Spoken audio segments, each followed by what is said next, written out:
না প্রতিদিনের মতন আজকেও হাজির হয়ে গেছি। তো আজকে নিয়ে এসেছি একটা ফলের গাছ। দেখো, তোমাদের প্রত্যেকেরই অনেকেই চেনো তোমরা, এটা এটা হচ্ছে একটা সবেদা গাছ। দেখো আমার গাছে এত সুন্দর সবেদা হলো কি করে, সেটাই আমি আজকে তোমাদেরকে বলবো। দেখো আমার ডালে, প্রত্যেকটা ডালে ডালে তোমরা দেখতেই পাচ্ছ এত সুন্দর ফলন হয়েছে আমার সবেদা। আমার তো খুবই ভালো লাগছে বন্ধুরা, তাই তাই আমি আজকে তোমাদেরকে সেটাই বলবো যে আমার গাছে এত সুন্দর সবেদাটা কি করে এলো, এত ফল।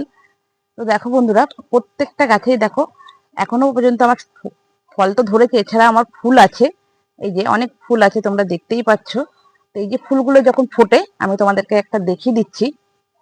যখন ফুলটা ফোটে, ঠিক দেখো এই যে ফুটেছে, এতে গর্ভকেশর চক্র, পুংকেশর চক্র দুটোই থাকে। তার জন্য আমরা যখন ফুলটা ফুটবে ঠিক এইভাবে হাতে ধরে আমরা মিলন করিয়ে দেবো, ঠিক এইভাবে। তাহলে ফলগুলো দাঁড়াবে, বেশিরভাগটাই দাঁড়াবে, তোমার ঝরে পড়ে যাবে না। আমিও ঠিক এইভাবেই আমি আমি টিপসটা ফলো করেছিলাম। বন্ধুরা, তোমাদের যাদের যাদের বাড়িতে এই সবেদা গাছ আছে, তোমরা আমার এই টিপসটা ফলো করবে, দেখবে তোমাদেরও প্রত্যেকটা ডালে ডালেই এইভাবে আমার মতন সবেদা চলে আসবে। তো বন্ধুরা, আমার ভিডিও তোমাদের কেমন লাগছে? যদি ভালো লেগে থাকে আমার চ্যানেলটাকে একটা সাবস্ক্রাইব করে দেবে, আর নিচে একটা বেল আইকনকে প্রেস করে দেবে।